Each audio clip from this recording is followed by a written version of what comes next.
popping, guys? Welcome back to Toss It Out podcast. Hope everyone's good. Hope everyone's well. I'm watching the followers go up on Instagram, loving the interaction. We appreciate all your love and support. This week, we are kicking off our week with a good old women empowerment. So I thought I'd introduce myself. It's your babe, Jade. And it's Victoria. Hey, guys, it's Rosa.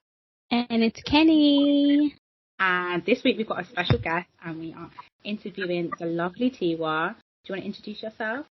Yeah. Hi, everyone. I'm Tiwalola Lacey. I'm a confidence coach, specializing in positive psychology. I'm the founder of Confident and Killing It.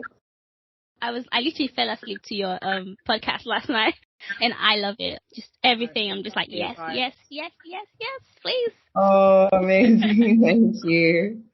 So my first question is, you just tell us about yourself, your journey, where you started, how you got to where you are today, and what inspires what you do. Yeah, absolutely. So I started Confident and Killing It in 2017. It didn't originally start as Confident and Killing It. It just started as me posting like 1 minute inspirational personal growth tips on Instagram. And I started it because I noticed there was a generational cycle of low self-esteem in women and girls.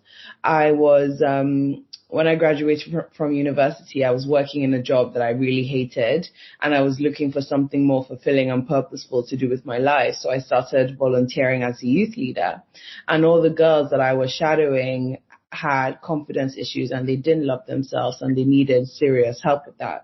And I remember when I was 16, and I didn't love myself, and I hated my body, and I thought I wasn't creative enough. And I was like, how are we here almost 10 years later? The same issues I had as a 16-year-old, I'm now seeing other 16-year-old girls have the same issues. Nothing has changed in society. And I just thought, you know what, I really want to do something about it because this is not okay. I think every single woman and girl out there deserves to love and believe in herself. And we need to make that happen because it's our right, you know, and we shouldn't be bombarded with media that tells us we're not good enough and tells us that, you know, we need this cream to look good and this hairstyle to look good or this surgery to look good, right? We should all know that we are worthy just as we are. And so, I had this message kind of burning in my heart, and so I just started making 1 minute videos on Instagram about how important it is to love and believe in yourself, because I was also on my own personal growth journey. And one video led to another video, led to in-person events. For a couple years, led to speaking tours around universities in the UK, led to me being able to quit my full-time job in December of 2019 to run Confident and Killing It full-time. And so now, fast forward a couple years later, I have the podcast, I do one-to-one coaching, I have an online community, and I also run corporate well-being workshops at some of the biggest companies in the world like Facebook, Google, TikTok, Deloitte, Morgan Stanley, and a whole bunch of other ones. So yeah. Oh my god. Wow. So impressive. And can I just say, I think I attended, I think this was your first ever workshop, Confident and Killing the workshop in June last year, if I'm not mistaken. In a corporate one or just a general one? I don't even remember, but I remember seeing you. No. I've been running workshops since 2017. Ah, okay. Yeah. I've been running workshops since 2017. So no, that definitely would not have been my first one. Okay. But one of many, for sure. Well, yeah, that was the first time I heard of you. And I was like, oh, this is so amazing. cool. Yeah. Maybe it was Killing It as an entrepreneur. I ran like an online webinar series for entrepreneurs over lockdown. That's it for sure. Yeah. You mentioned that you were doing all of this whilst on your own confidence journey. Is it difficult to be a face for confidence out in the internet, out for so many people, when you're also going through that journey yourself?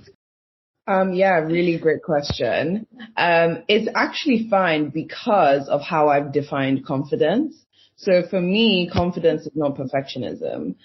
Confidence isn't feeling confident 100% of the time every single day of your life. That's not realistic. Wow, yeah. That's not perfectionism, you know. So For me, confidence is authenticity. Confidence is believing in myself and being able to bet on myself, even when I don't feel like it.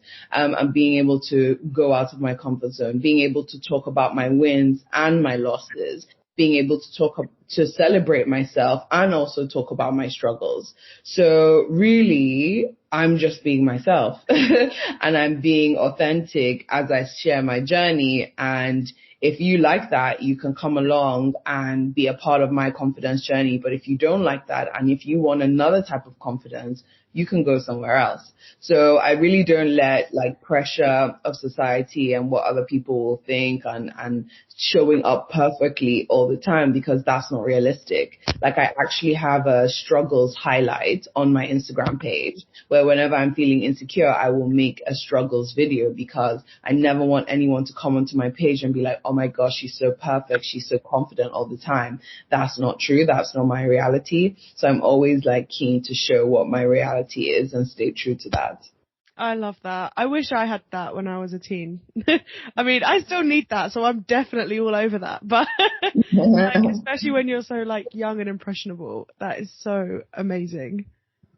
Thank you. Yeah, for sure. I listened to your podcast, like I said earlier, and you said you quit your job in 2019 December. Mm-hmm. And so did you like tell people about that? Like, did you tell your parents or your friends that you were gonna quit? And what did they say about that?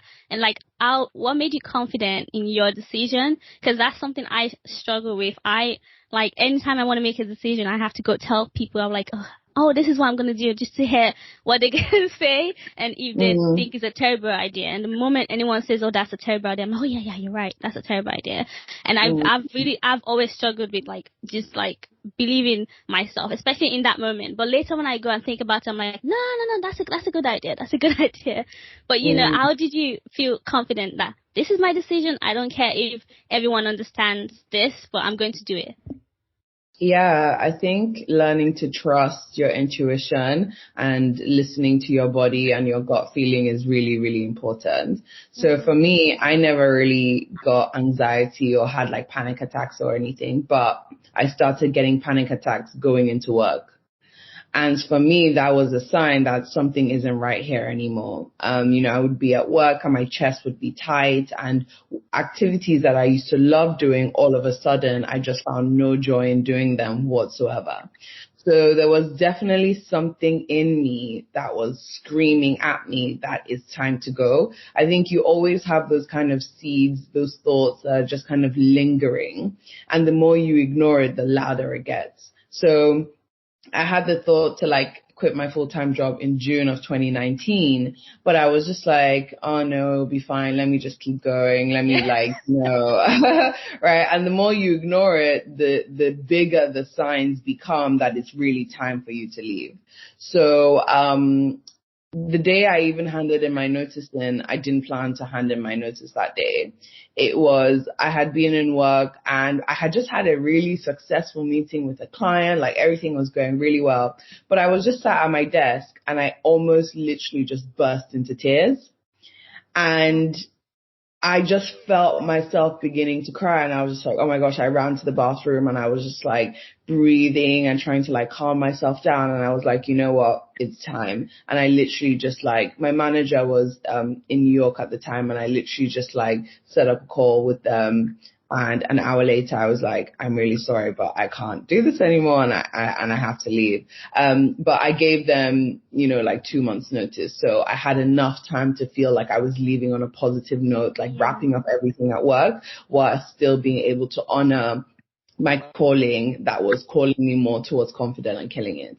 And, when I quit my full-time job, I didn't have a whole bunch of clients lined up. I didn't have a business plan. I didn't have anything. I was like, you know what, I'm just going to go to Nigeria, do a bit of dirty December. Yes. And then when I come back to the UK, I'll sort everything out, which is what I did. And, I quit believing in myself. And this is where my definition of confidence comes in, right? Not being afraid to bet on yourself. I knew that if I jumped off a cliff, first of all, I believe in God. So I knew there was no way God was going to let me just fall flat on my face if I did something that I know he was calling me more to, because it was definitely something that was aligned with my purpose.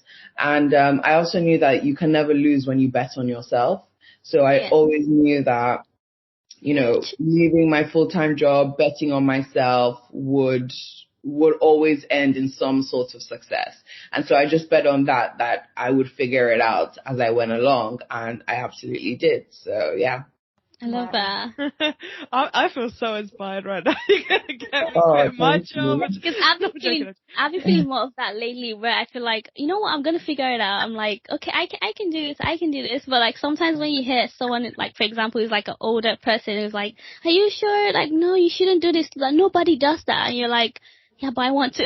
In a way. About your future. Yeah, I think you have to remember that your life is your responsibility. No one else has to live your life and live the consequences of your actions but you. So, for example, if an adult, your parents or an auntie or an uncle is going, oh my gosh, are you crazy? How can you quit your job? Da, da, da, right? You are the one who has to show up to that job every single day. They've lived their life. They're relaxing. They're doing what they want to do. You don't go to your mom and go, Mom, why are you stuck in this job? Mom, go change your job. Or like, Mom, like, this definitely doesn't work for you. She's not even going to listen to you, right? She's going to do what she wants to do. I tell my mom to rest. She doesn't listen. Exactly, right? They're already living their lives. They've already lived their lives. They've already made their own decisions. And so you have to kind of ask yourself, right, if you are just only making your decisions according to what other people have approved, when you are, 50, 60, 70 and you look back at your life, who do you have to blame? Nobody but yourself. Yeah. Because you are responsible for your life at the end of the day. So I think definitely, listen to older people who are wiser than you, but you have to spend time tapping into your intuition, understanding how your heart speaks to you, actually spending time with yourself, knowing what you love, knowing what you don't love, making mistakes and learning from those mistakes. It's all part of life.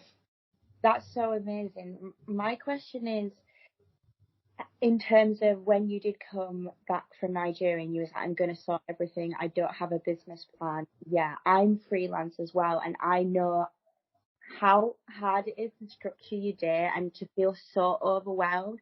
How did you go into it and be like, okay, I'm going to do my business plan, I'm going to really go 100% with confidence and killing it and not feel overwhelmed? Like, how did you break it down on a day-to-day basis when you was getting it off the ground? Yeah, so I literally just started with the first thing, which was creating like a pitch deck that I was going to start sending out to different clients to potentially book me for an event. So I think having a mentor or somebody ahead of you is really important, because then they can kind of talk to you about the process. So I had a mentor who was doing something similar that I wanted to be doing. And so I spoke to her. She gave me advice. I would send her my deck, get input from her, things like that. So that's kind of like having somebody who's gone ahead of you so you can see what the path looks like. And then I did I created my pitch deck, and then it was literally just a matter of networking, going to different events, speaking to people, trying to send my pitch deck out. But even then, business was beginning to take off, but it wasn't like anything like it was now. And the thing that really, I had started to get a few bookings here and there, but then March happened, lockdown happened, and everything got cancelled. So all the work that I had done of like creating a business plan that was for in-person workshops and doing this and doing that and all these different sessions, every single thing got cancelled. And so after March, I had to start back from square one. So the thing about being an entrepreneur is flexibility and adaptability, right? I had a whole business plan, and in a matter of 3 months, the business plan was like out the window. And so I had to think of something else to do. And for me, I think a lot of people worry about steps 7, 8, and 9 before they've even taken step 1. And I think it's just so important to just like do what feels like the next best right move, right? So when March happened, lockdown happened, I spent like a couple of weeks freaking out, like crying some really ugly tears with my wine and my popcorn and all of that. But then I was thinking, okay, I'm an entrepreneur. I'm freaking out right now. There must be other entrepreneurs out there who are also freaking out. I want to do something for all the other female entrepreneurs out there so they can feel like they're a part of a community and they're supported and they can learn during this time. And so I created a webinar series called Killing It as an Entrepreneur. It was just going to be one panel, just one time. And I got a few friends together who are in the industry, who are entrepreneurs. And I put on this webinar, and about 400 people signed up in the space of 2 days, which was crazy, and women from all over the world. So that already put me on a bigger growth trajectory and on the map. And then because that one was so successful, what's the next best thing to do? Have another one, and then have another one. So I created a whole series where I did 5 different webinars every other Sunday in lockdown. So it went on for like 3 months or so. And it grew my brand by so much. All of those women who were coming to the workshop, some of them were in their careers, some of them were entrepreneurs. They started recommending me to their own companies, to friends. And that is how I was able to work with some of the biggest companies in the world during a pandemic in my first year as an entrepreneur. So I didn't just wake up one day and Google was calling me to come to their companies to speak. It started with me creating my own opportunities when no one would give me one, growing my brand, creating community, creating value for other people. And then it built a personal brand for me. And then it was like, okay, people started recommending me and things have happened really organically.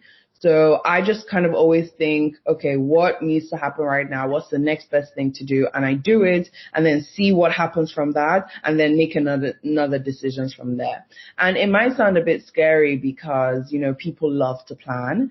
And yes, I plan, but I'm not a 5-year planner or a 3-year planner. It just does not make any sense because you never know what's going to happen in the world, right? 2020 has taught us that we cannot, we cannot plan too far ahead. So now I'm just like a 3-month planner or a 6-month planner, and it's like, okay, these are specific things I want to achieve this year. Launch an online course, launch a podcast. Okay, let me just start taking the baby steps to do it project by project. And that's how I run my business. Yeah, you smashed it. I love that. My next question would be, have you ever got into a rut? So you just feel like you're standing still, you don't know where to go, and how did you get out of it?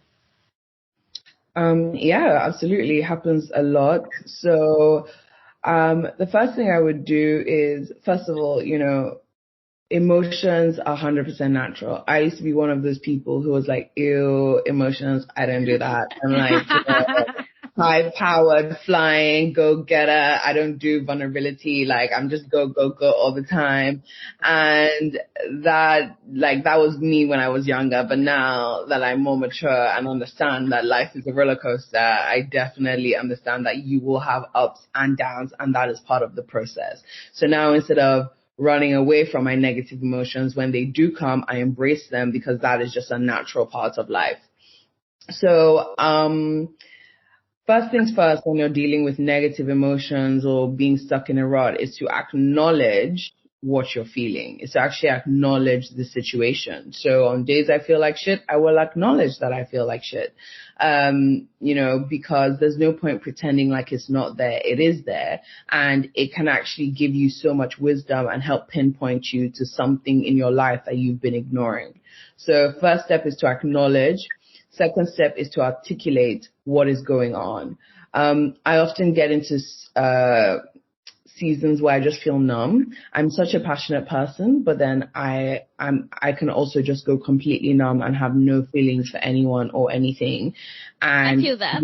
Yeah, right. And the reason that happens is because my body just feels so many different things at so many different times, like feeling very overwhelmed. It doesn't know which emotion to pick, so it just shuts down. So when I'm in one of those situations, the next thing I have to do after acknowledging it is to articulate what exactly is going on. And I do that by getting still with myself and actually just like feeling my body, into my intuition, deep breathing, and just listening to what my inner wisdom is trying to tell me. And I will journal that out. And as I begin to journal, I will begin to express myself and see what's going on and see how I'm feeling and see it on paper, or I will speak to somebody about it. But I think the key is not to bottle it up or get stuck in it. You have to find a way to express it, because when it's in your head, you can't articulate what's going on. When you see it on paper, then it's clear what your next steps could potentially be.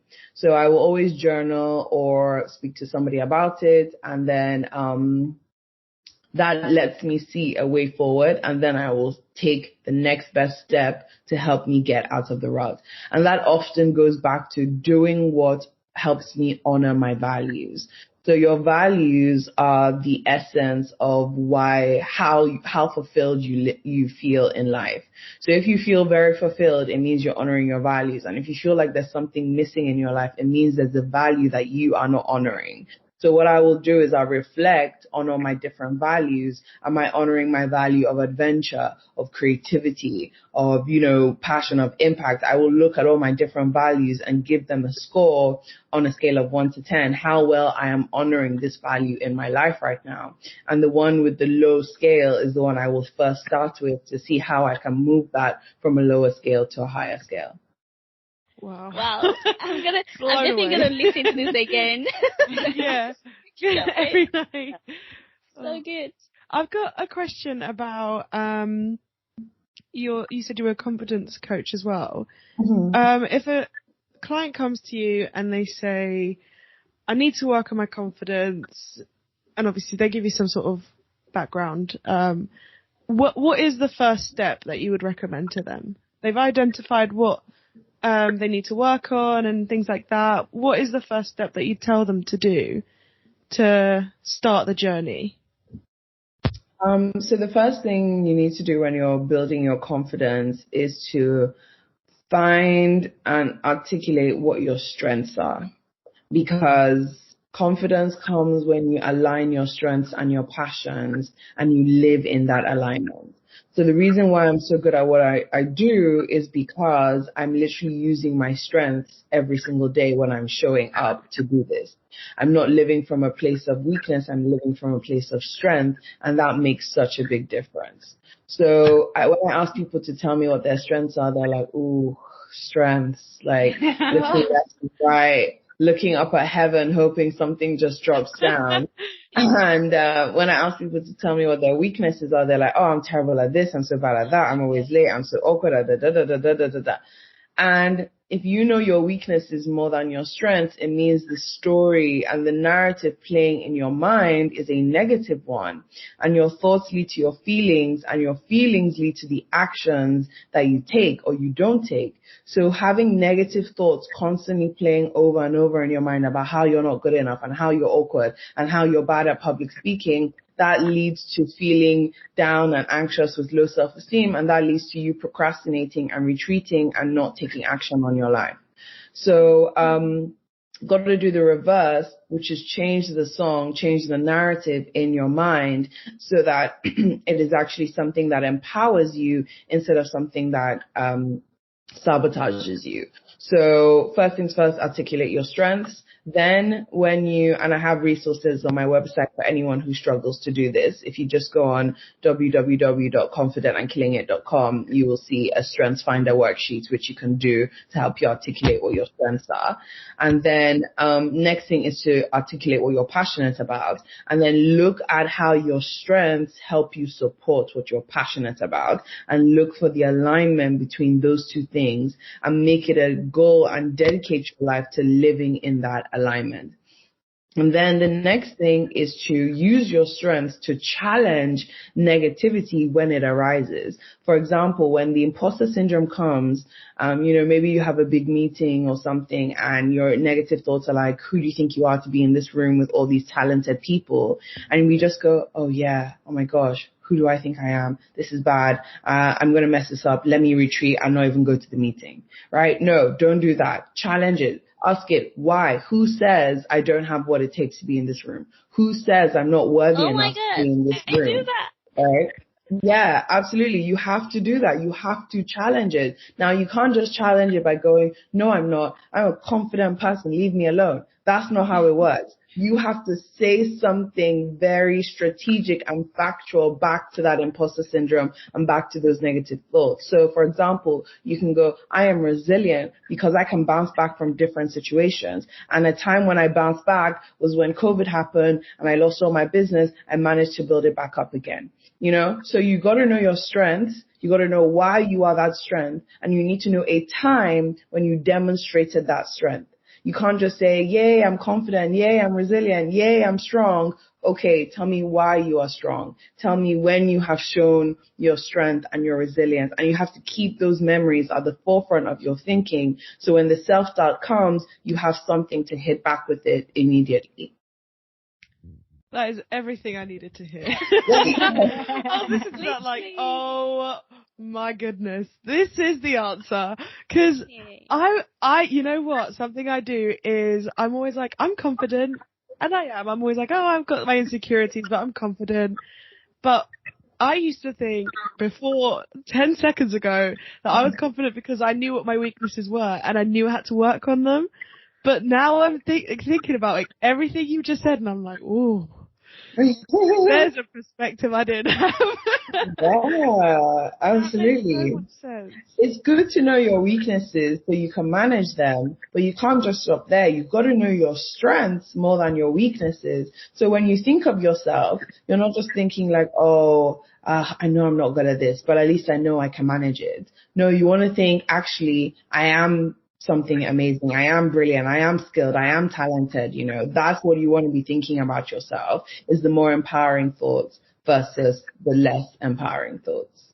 Wow, writing it down. Literally, and I kind of see like sometimes when like the negative thoughts is coming, I kind of talk to you. I'm like, leave me the fuck alone. I'm always telling myself that, leave me alone. I'm not ready for this right now. I don't believe you. Leave me alone. People actually catch me talking to myself. Sometimes they're like, what did you say? I'm like, no, don't worry. So I'm just having a meeting with myself. And it works. Just having a meeting with myself, and it actually works. And it happens in my dream at times sometimes when there's something like bothering me. I'm actually like envision myself sitting with myself, kind of like a therapist, but like I'm telling myself stuff and myself is telling me back, and it actually works for me in a sense. So I think also sometimes you just need to speak to yourself, like, you know, we both know each other. A few months ago, literally like 1 or 2 months ago, I was like, right, I'm going to get back into fitness. And I recorded myself saying, right, girl, get out of bed, put a bra on, and get your workout done. And it worked. Amazing. I love that. I need to try that for myself. I haven't exercised in a while, so I definitely need I need that. It was rough getting back into it. Oof. I know. I thought you are out here inspiring so many amazing women to be unapologetically them. I want to know, name 3 people who inspire you and why. Ooh.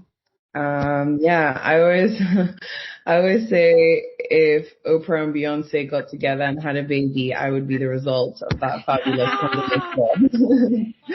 So you definitely definitely have to pay homage to the OGs. I think naturally Beyonce inspires me because of that energy that she brings, that just like fearless energy. Like if you've ever seen Beyonce on stage, she inspires me to just bring that next level energy that just transforms the whole stadium. Instead of adjusting my energy to fit other people, I'm going to come with this powerful, excellent energy and inspire everyone to come and meet me up there rather than bring myself down to meet other people in their own energy. So that really inspires me. I think Oprah inspires me just her story, going from, learning to trust the process, going from, living in poverty, and just seeing how she has just stayed consistent with her journey. And she's been through it all. She absolutely has been through it all, and she's never given up on herself. So that really inspires me. And then, of course, the typical, my mom and my grandma. I come from a family of very strong confident women who have always believed in themselves. So I grew up in Nigeria, and, you know, Nigeria is a country that doesn't really do a lot to support women, to be very honest. And we're always told as women, oh, we can't do this or we can't do that. We can't do this. Women can't run businesses. And just seeing my mom and my grandma live their lives and create legacies for themselves and become household names has just shown me that there is nothing women cannot do. So I grew up seeing women as being completely unstoppable and there's nothing that we can't do. So I think that really programmed me to also believe that my gender doesn't affect my ability to succeed in life. You know, and just seeing actually, I think women are very more superior, if we're being honest. But no shade to any guys. But yeah, so definitely those are the people that inspire me to just always trust the process, to believe in my greatness, and to know that I can truly be unstoppable. Love that. We're here for it.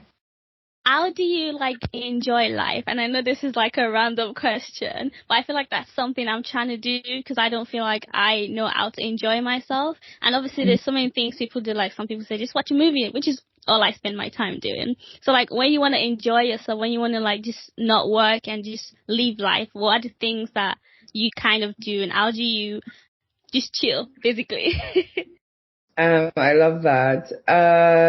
I love dancing, so I always just kind of like dance around in my robe in my room by myself. Like I'll just put some music on and just dance and like let my energy out and things like that. I also love like yoga and Pilates and kind of like wellness and mindfulness stuff. So self-care is really big for me. I love candles. I love like bubble baths. So I'll do a lot like spa days. I love to treat myself. So I will always kind of treat myself to like a massage or a spa day or something like that. I love traveling. So the past 2 years has just been like so depressing. But yeah, I love traveling and I love capturing beautiful moments when I travel. So I have like video vlogs, travel vlogs when I go to different countries. When I'm not traveling, what else do I enjoy? I enjoy eating. That's something I definitely enjoy. And just like spending time with people who like make me laugh and like, you know, listening to music and just like, yeah, having a good time. Okay, noted. I think like when it comes to like finding time to enjoy, I think, you know, a lot of people base their worth on their productivity levels. And when they are super productive and things are going well, they're like, yes, I'm great. Like life is good. I'm worthy. I can rest. But when they're not productive, they just feel like, oh my gosh, I'm not good enough. I don't deserve rest. I don't deserve this. And I think it's really important to remember that your worth is not based on your productivity levels. Like whether you are productive or not, you are still worthy and you are always worthy of rest. So rest is something that is just has to be an essential part of your life. Like you wouldn't go, oh, I haven't been productive today, so I'm not going to have dinner. Like no one ever does that, right? So why do we do that with rest? So I think it's so important to realize that you are always worthy of rest and you can actually take time to do the fun stuff, because if you went on a long car journey without putting fuel in your car, what would happen, right? You would run out of fuel and you would just end up breaking down on the side of the motorway, and it would take even longer for you to get to your destination. No one goes on a 5-hour journey and goes, oh, there's no need for fuel. Who needs to stop for fuel? We'll be able to do it. We'll just push through. The car will be fine. Absolutely not. You need the fuel to get to your journey. And so I tend to see life like that, whereas like when you stop to refuel, you can actually go further and faster than when you just try and push through with no brakes and no stops whatsoever. Love that. I'm sure you hear this a lot because you're extremely successful, but everything you have said today and everything you're doing, I just think is so important. And especially like I'm thinking back to pre-confidence journey Rosa, let's call her, and she would have been so grateful for everything you're doing if she had seen it, basically. So thank you from, well, I speak for myself, but I'm sure I speak for a lot of other people as well. Because it is so important and it's so amazing. And everything you're saying today, I was like, oh, it's hit a nerve. Like, yes. Like, I wanted to take notes as if I was at uni again. But, yeah, I just wanted to say thank you. Oh, you're so welcome. Thank you for having me. And it's so great that, you're creating spaces like this and conversations like this to reach people, because I'm not able to reach everyone. So we need also incredible women like, all of you to create your own platforms and to create this sort of content. I think the more people we have that are sending out empowering and loving messages in the world, the higher the chance that we can create this change. So keep up the amazing work on your end too. Thank you. Teamwork. It's been an absolute pleasure having you on and just talking everything great stuff about women and empowering them and making them confident and killing life, because I don't think we get enough credit for it. Like, but I think women are amazing. I'm sorry. We go through a lot that we don't get enough I am in awe every time. We are every incredible. time I meet a woman, I'm like, ooh. It's been a great chat. Thank you for listening, guys. Make sure you subscribe and you follow us on Instagram and Twitter, and you make sure you comment and let us know what you think and how you feel about this. And if you have any suggestions on anything else that you want us to do or talk about, I've been your babe Jade. It's Victoria. See you next week, guys. It's been Rosa. And it's Kenny, guys. Go follow Tiwa on Instagram and check out everything she's doing. She's been amazing, and I'm such a huge fan, and I followed you on Instagram. Thank you. And the handle's @confident and killing it, so you can check that out. Thank you for having me. Thank you for Thank you for coming. your Have time. a good Sunday. Thank And you. chill. Bye. Bye.